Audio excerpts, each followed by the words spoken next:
Ito Super Saiyan, parang lyric lang siya, no? Okay, sige, check natin to. Walang video. Okay, sige, check natin. So, first time kong mapapakinggan to, kasi hindi pa ako nakakapag-dive sa mismong discography ng, ng G20 to. So, let's see. The Dissection of Eve. The Dissection. So, I think, parang ito yung album ba nila? Album name? The Dissection of Eve. Okay, so let's see.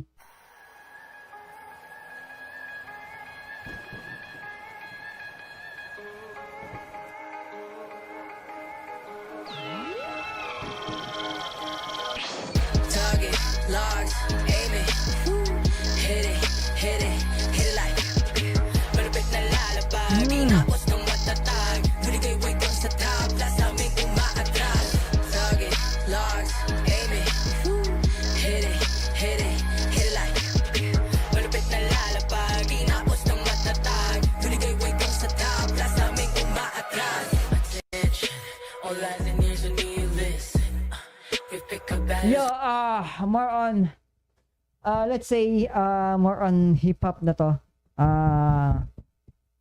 This is why gustuhan ko din ang G20 to dahil hindi sila nag-stick doon sa pinaka standard or basic format ng pagiging P-pop, which is yun mga more on ballad, pero ito tingin ko ito more on hip hop na to nasa hip hop genre itong Super Saiyan nila.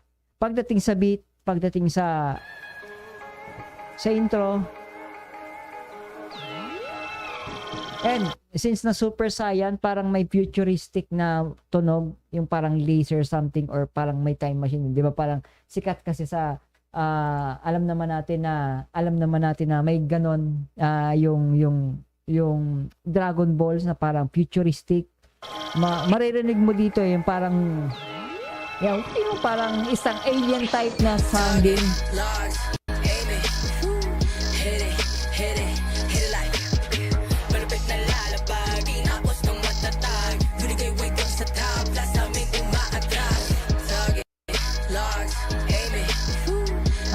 Target, lock, aim it. Alam mo yung kanina yung parang spaceship style, tapos may narinig akong parang laser sound. So target, locked, aim it, shoot, no? So yeah,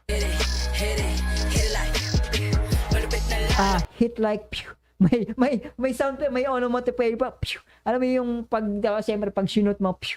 Yeah, I like that kind of imagery, no?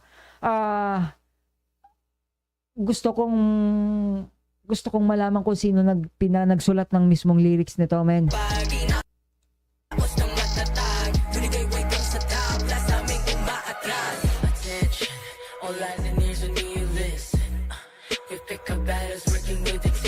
Yeah, the rhyme scheme na attention, da you listen, da you attention, man. Sa tatlong rhyme scheme niyon, attention, you listen, 'di ba? Pinag-rhyme niya yung attention, you listen plus with intention, no? So the basic format ng pagiging rap artist sa lyricism, andon, suabe yun.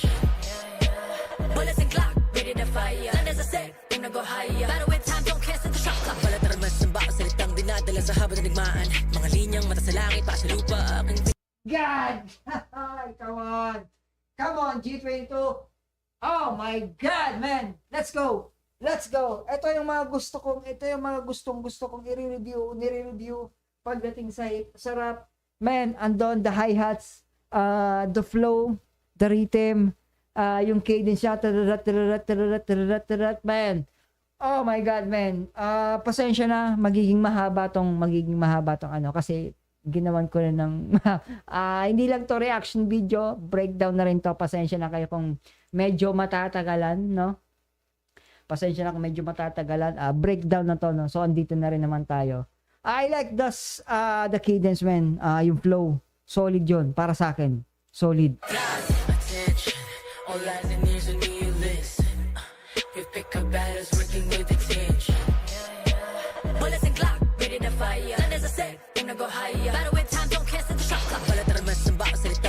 Sa habang nagmaan, mga linyang mata sa langit, pa sa lupa, aking pinangahawakan. May ganun pa siyang parang element na idinagdag which is nagpapaganda doon sa mismong buong verse na yon. Man, this AJ man. Man. Kataas marating huwag kalimutan saan gagaling. O pagkakataon, di pa naman sayang. Dapat na usayang, huwag sayang. Na kahit gaano pa kataas ang marating, huwag kalimutan kung saan galing, which is true. Always naman na dapat yung paa mo nasa baba. And then bawat magkaroon di pwedeng masayang. Siyempre bawat pagkakataon may na always kumbaga parang ayusin, gamitin ng maayos yung lahat ng pagkakataon na dapat lahat ng hindi masayang, no. So siyempre ganoon naman lagi. Tapos yun nga, dapat husayan. Nirime niya sa masayang des husayan, which is very good naman. Atake pagsampa ng entablado. Hindi mo to mapepeke taon ng ginugol para plakado. Ilang beses na natihado, nakabisado. Okay, super saiyan ng atake, pagsampa ng entamblado. Pero ang parang kung maiisip kong i-reference yun, super saiyan ang atake, pagsampa ng entamblado dahil nga doon, 'di ba, sa tournament ng Dragon Ball, 'di ba, may stage doon kung saan sila tournament. So tingin ko yun yung reference doon, ni-reference noon. Hindi mo to mapepeke taon ng ginugol para plakado. Ilang beses na natihado, nakabisado na ang rekado. Medyo malabo na kung matalo na ng palya sa praktisado. Target, large, aim it, hit it, hit it, hit it like malupit na lalapag, tinapos ng matatag. Binigay weight kang sa tabla sa aming umaatras. Target, large, aim it, hit it, hit it, hit it like. Yeah, even the hook, I like the hook din. Hindi naman siya masyadong compressed yung lyricism pagdating doon sa chorus, kasi nga basically ang chorus naman kasi dapat kahit papaano yung madali siyang matandaan eh. So tama lang nung ginawa nila dito, kumbaga siniksik na lang nila masyado yung mga linya, yung mga bara nila doon sa kanya-kanyang verse, which is very good din naman talaga pagdating sa isang rap music, no. Hindi mo masyadong kailangan na masyadong komplikado yung chorus, yung hook ng kanta, kasi ang kailangan mong isiksik lang naman yung mga bara mo doon sa verse, which is maganda yung pagkakagawa ng Nalalapag, tinapos ng matatag. Binigay weight kang sa tabla sa aming umaatras. Walang sinasayang na oras, sinusulit kada sampa. Habang sa kamay nakaposas, mikroponong dala-dala. Walang sinasayang na oras, sinusulit kada sampa. Walang sinasayang na oras, sinusulit kada sampa. Habang Makakapayag na Wait, ang wait. beat. Habang sa kamay nakaposas, mikroponong dala-dala. yeah, so walang sinasayang na oras kada sampa. So ibig sabihin yung performance nila sa stage, tapos habang sa kamay nakaposas, ibig sabihin nakaposas yung mikropono, ibig sabihin talagang nakastick na talaga sa kanila, kumbaga parang nasa dugo na nila yung pagiging performer eh. So nakaposas, ibig sabihin parang sinisimbolize na talagang laging mikropono yung hawak nila sa kamay, kumbaga naka-embed na sa kanila yung mikropono para mag-perform. So yeah, Makakapayag na ang beat, beat naming himig. Di makakalapat sa new deep, di ba't bandini? Aking kasatado na ang bawat bitaw, dingin din nagpapawat ang gulaw. Kahit na nahabagan pa at ang gulaw, tsaka matatamaan pa ang gulaw. GG mga PG na greedy na sa gabas. wait, sino yon? Di makakapayag na ang beat, beat naming himig. Di makakalapat sa new deep, di ba't bandini? Aking kasatado na ang bawat bitaw, dingin din nagpapawat ang gulaw. Kahit na nahabagan pa at ang gulaw, tsaka matatamaan pa ang gulaw. GG mga PG. Wait. Men, sobrang. Papawat ang gulaw, kahit na nahabagan pa at ang gulaw. Tsaka matatamaan pa ang gulaw. GG mga PG na greedy na sa gabas sa aming hindi. GG mga PG na greedy, nasagabal sa aming lane. GG mga PG na greedy, nasagabal sa aming lane. Parang nire-reference nila to sa MOBA. GG term na good game sa isang MOBA games. Every time na mananalo ang isang team, so GG good game. Mga PG, ano ba yung PG? Di ko maalala kung may term na PG sa kung anong MOBA.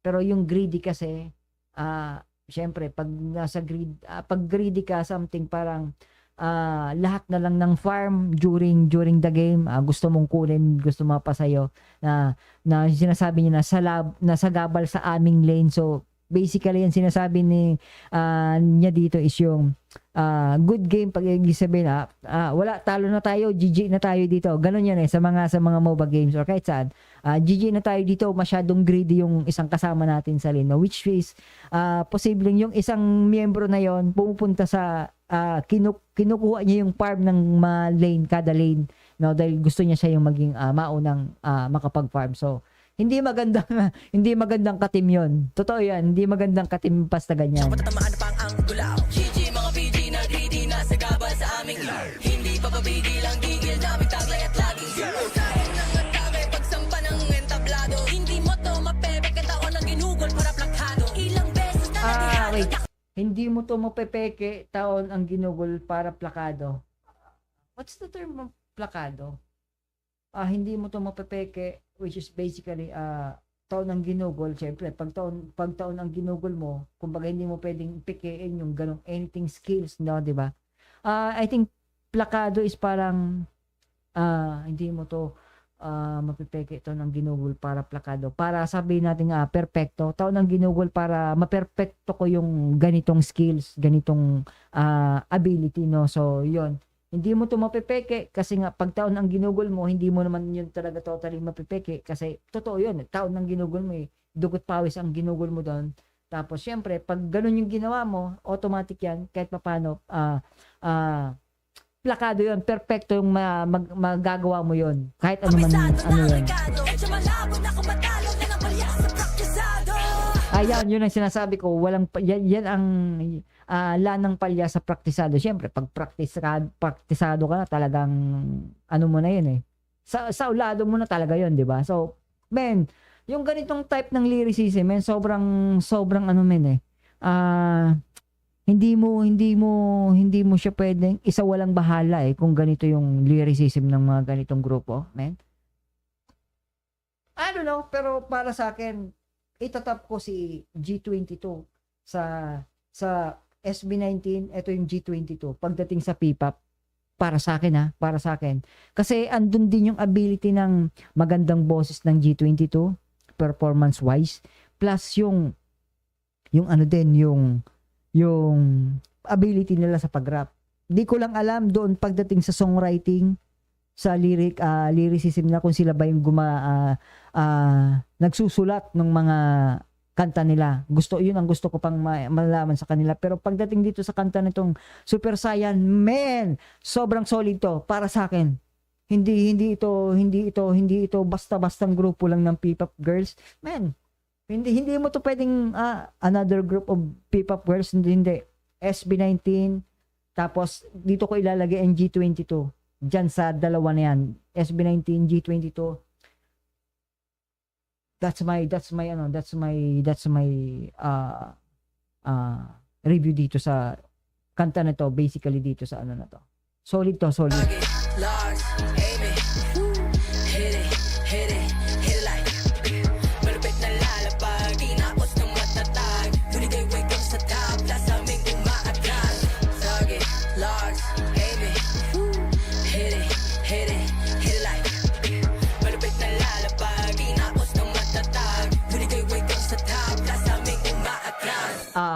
Malupit na lalapag, ibig sabihin maangas yan, yung pagbaba nyo, tapos winagayway hanggang sa top. Siyempre, alam mo yun, yung iba, yung kung paano nila gamitin yung word, no? Malupit na lalapag, yung lalapag, tapos winagayway sa top. So, yung pagbagsak nila, pero galing na sila sa taas na winagayway na nila yung flag nila, no? So, man, I like this. No distractions. Only ask the prize. One team, one goal. Pagka nahawakan ay ulan, nakaulas, sigurado mo natagi pa nahuli ng mata ka na bisado ang galawan, tingin di mo natapaw sa kakada palapag sa walawa kang palapag. Come on, man. Yo, let's go. Man. Wait. Hindi ready yung tenga ko doon, man. Hindi ready yung tenga ko. Wait lang. Nahawakan ay ulan, nakaulas, sigurado mo natagi pa nahuli. Pagka nahawakan ay ulan, nakaulas, sigurado mo natagi pa nahuli ng mata ka na bisado ang galawan, tingin di mo natapaw sa kakada palapag sa walawa kang palapag. Wait. Natagi pa na huli ng mata ka na bisado ang galawan ding hindi mo natapa sa kakada palapag sa wala wakang palapag. Marami pa matapat, di pa na sa aming umaatras. No distractions, only as the prize. One team, one goal. Pagka nahawakan ay wala nang kawalas, sigurado mo natagi pa na huli ng mata ka na bisado. Pagka nahawakan, sigurado wala nang kawala. Pagka nahawakan, wait. Team, one goal. Pagka nahawakan ay wala nang kawalas, sigurado mo natagi pa na huli ng mata.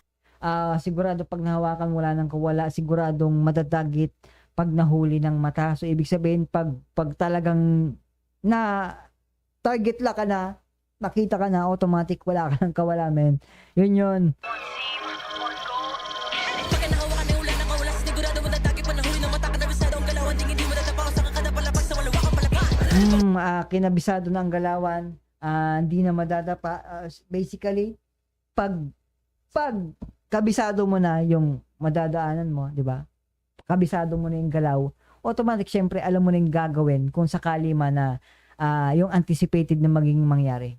Tapos, syempre, pag kabisado mo na yung galawan, pag kabisado mo na yon, syempre, every step alam mo na, syempre, hindi ka na magkakamali nun. Kasi alam mo na nga, nakabisado mo na yung galaw eh. So, syempre, automatic man, hindi ka na magkakamali or hindi ka na madadapa. No? So, syempre, ang mas lalo kong kinabibiliban dito ay kung paano niya i-deliver yung speed dropping niya dito. Solid. Naalala ko si Glock 9 pagdating sa mga ganitong style. Man. Bisado ang galawan ding hindi mo natapa sa kakada palapag sa wala wakang palapag. Marami pa matapat, kaya walang palag. Sigang ng lakbay, ginaganaman ng lock. Sabay tapo ng susi babalik. Black. Lahat ng Sabay society na bawalik. Dang!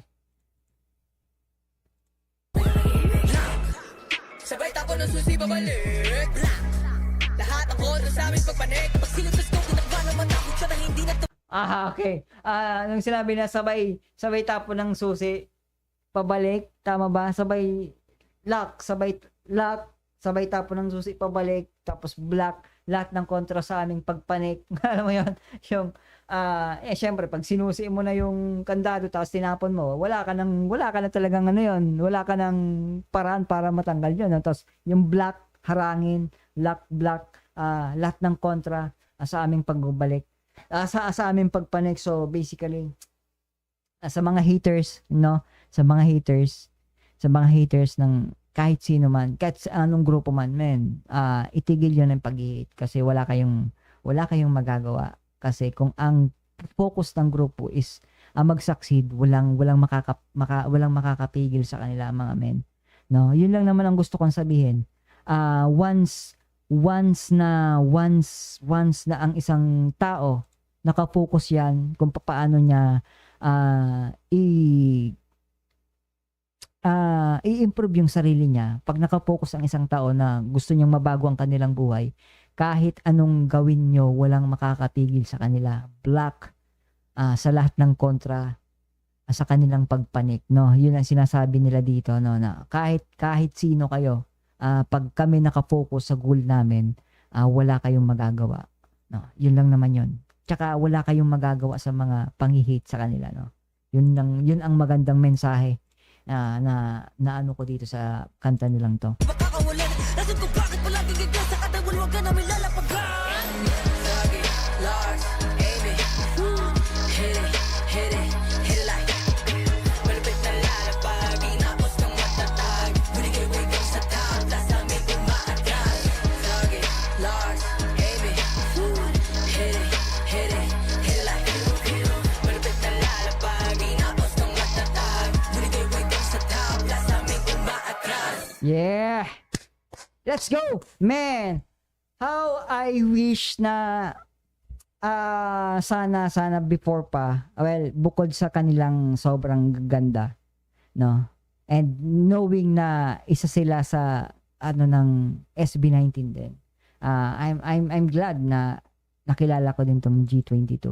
I'm glad na naging part din yung SB19 sa kanilang mga projects sa iba kung may alam ko kasi may parang may something si Pablo doon sa G22. So I'm glad na kahit papaano, parang masaya din ako sa G22 na nakilala nila si SB19. Alam niyo yon na parang masaya ka sa kanila dahil nga alam mo na maganda yung mabubuting tao yung kanilang piniling mga piniling taong piliin sa kanilang circle, no? Kahit sino matutuwa sa ganun na, syempre, di ba? Kung ang nakapaligid na tao sa iyo is mga mabubuting tao, syempre magiging masaya ka sa kanila, di ba? So ganun yung G22. Etong Super Saiyan, pang Super Saiyan talaga to. Ilalagay ko to sa aking playlist, bro. G22, man. Ilalagay ko sa aking playlist. Asan na yung music ko dito? Ilalagay ko.